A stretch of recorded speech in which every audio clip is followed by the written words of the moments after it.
Hello everyone and welcome back to the Great Book of Grudges. My name is Nathan and we're back with some more Total War Warhammer 3 news regarding Cathay. This time we're focusing on ZHAO Ming, a character that many people have been curious about, including myself, and there's a bit more information in this blog which is rather interesting, so we need to discuss. As before, this is another blog interview with Andy Hall, the lead writer for Warhammer 3, and like I said, there's a bit to discuss, so let's not waste any more time now. So let's start off with the first section. We've already been introduced to the Storm Dragon to the north. What makes the Iron Dragon to the west so different? Location is the most important. While Miao Ying defends the Great Bastion towards the roof of the world, ZHAO Ming rules the western provinces and the mighty city of Shangyang. Seen as a gateway to the west, or east if you're coming the other way, many trade caravans leave Cathay from Zhao's domain, and should they be successful, he will reap the wealth and prestige. Which is particularly important to the Iron Dragon,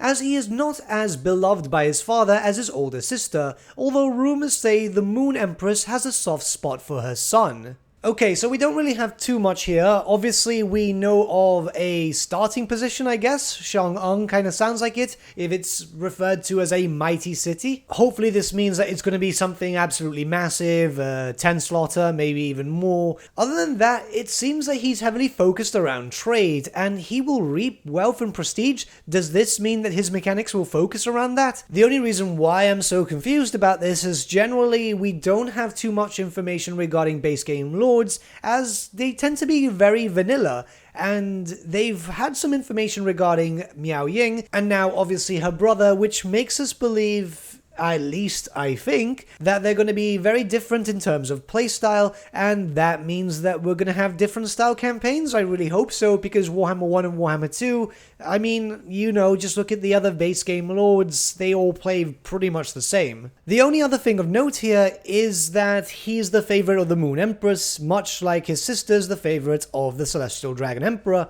I'm not sure why this has been mentioned constantly, because it's happened in a few different blogs. It could be that this has something to do with some sort of mechanic. I mean, I wouldn't just add that here for lore reference, because a favorite child and so on doesn't really have anything of much importance in terms of plot unless there's a accompanying novel in the future, but we're gonna have to wait and see. Let's move on to the next section. While Miao Ying is facing off against the hordes of chaos in the wastes, the Iron Dragon's neighbors are a varied collection of greenskins, ogres, Skaven, and more besides. How does he deal with these disparate factions? Well, he starts off his campaign in a little bit of a pickle, to be honest. The Skaven in the desert are acting up, and there are even rumors of rebellion. Could the two be connected? Even so, he is a dragon, a force to be reckoned with, and commands an impressive following. The cabals of metal wizards are welcome within his realm, much to the irritation of the Jade Dragon, who sees the encouragement of sorceress organizations outside the Celestial Court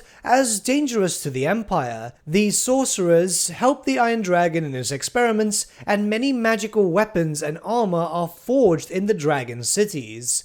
Okay, so again, mention of ogres, this makes sense, we're already expecting them to be the pre-order incentive. The mention of the Skaven being likely linked up to the possible rebellion could be a throwback to old lore with the whole Monkey King thing, or it could be directly hinting towards the Monkey King. It kind of makes sense here, as of course since the character was mentioned in the last blog post, we know he's canon, so we'll eventually see him, as it makes a lot of sense. Creative Assembly want DLC money, and that will bring DLC money. Something that's kind of curious to me here is the mention of the Jade Dragon. So maybe this is directly referencing to the Celestial Dragon Emperor, and obviously the icon for Cathay in the trailer was a Jade Dragon, but as far as I was aware, there could possibly be a Jade Dragon in lore. It might have been a very, very obscure reference, but we're gonna have to wait and see how this ends up. Unless they mean by Jade Dragon as Cathay in society, very much like how Kislev is represented by a bear and so on.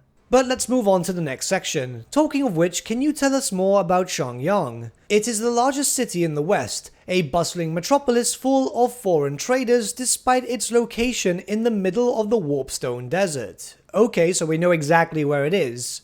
At times it has come under threat from the armies of hobgoblins and ogre raiders from the Mountains of Morn, but has fended them off due to the Iron Dragon's formidable presence. Over the last few centuries, Chang'an has become the end of a thread connecting Cathay to the Old World, and Estalians, Tileans, and Empire travelers and ambassadors all have permanent quarters within the city. It also draws the aforementioned cabals, who use the city as a base for their expeditions into the desert. Some never return. Others come back loaded with exotic ores that end up in the forges, with the Iron Dragon as enthusiastic as any of the other alchemists to begin experimenting. Okay, so there's a few things that we need to talk about here. Direct reference to the hobgoblins is rather interesting. I mean, we're all expecting them to be part of the Chaos Dwarf roster, as they were always part of them historically in any edition of their armies. But this makes it sound as if these are acting independently, which is curious, as obviously a lot of people want a Hobgoblin Carnate faction, and it could very much be possible. We have already started seeing Games Workshop going into the Hobgoblins for Age of Sigmar, and there has been old world posts that have directly linked to the Hobgoblins themselves as a separate thing, so who knows, maybe we might see a playable Hobgoblin faction. The direct reference to Estalians and Tileans is also very, very curious, because, well, those are obviously dogs of war, and I don't know, it just sounds like maybe they're trying to hint at something, because keep in mind, they never generally reference anything unless it's going to be added in. Estalians and Tileans have been asked for a long time, and it is rather curious. I have spoken to other creators who also got early access to this blog, and we've all been rather confused about the direct mention.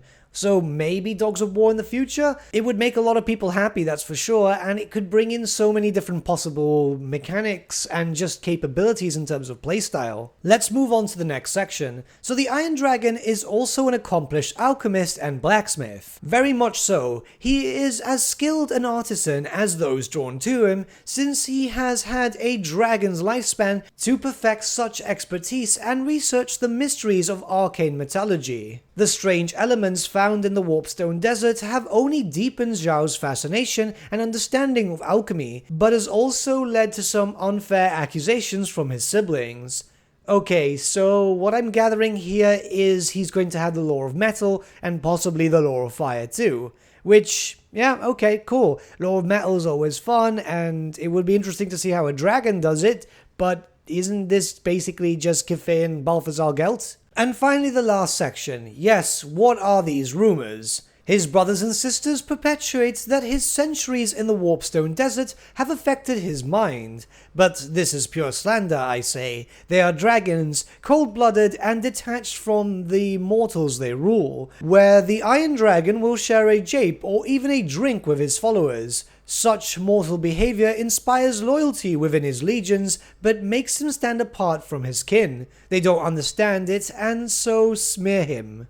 Although maybe we can't fully rule out the effects of living so close to the Great Moor. In any case, even if his siblings look upon him with suspicion, the Moon Empress is very fond of her son, and will shield him from the ire when the family assemblies become less than harmonic. Okay, so he may or may not have had his mind fractured a little bit due to all the Warpstone, and possibly the Great Moor affecting him, which is really curious, as far as we're aware by nowadays standard law, the Great Moor was obviously caused by Cathay, so who knows exactly what this is able to do. I do like the fact that they've made him more approachable within Cathayan society. The idea of him being able to share a drink with his followers and so on obviously inspires the loyalty as stated in the law, and it makes him more grounded. A lot of things when it comes to dragons when brought into the Warhammer Fantasy universe is either they are very dangerous or just very out there. So at least this dragon seems to be a tad more human. I am assuming that the Moon Empress is very much the same, as she seems to think of him as the favorite,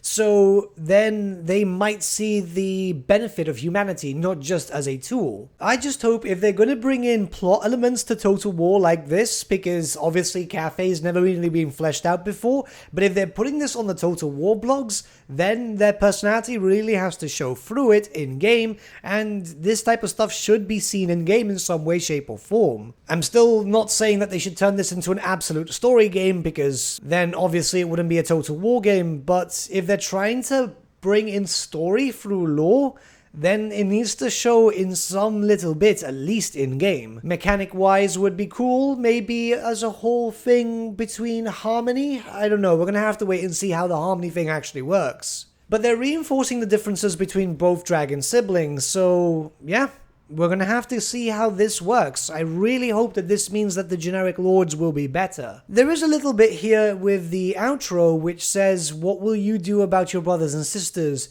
It kinda hints towards some sort of mechanic, and possibly that we might see the other dragons implemented, but as generic legendary lords, very similar to that of how all the elect accounts are currently in the Mortal Empires, but they don't have unique models. But at least we have some new lore today, which was quite cool. I was very interested in this character, more so than his sister, to be honest. I don't think that he'll be due any more lore blog posts, because this is pretty much all we need to know at this point. Hopefully this means that we're not too far off from a roster reveal or some other information regarding Cathay and not the Legendary Lords. But what do you guys think about the Legendary Lords so far, and who's your favorite? Let me know your thoughts in the comments below, and let's start a bit of a discussion. But with that, my friends, we've come to the end of our video. Thank you so much for watching. If you did enjoy the video, might I suggest giving the video a like, or even subscribing to the channel, as it really does help us out.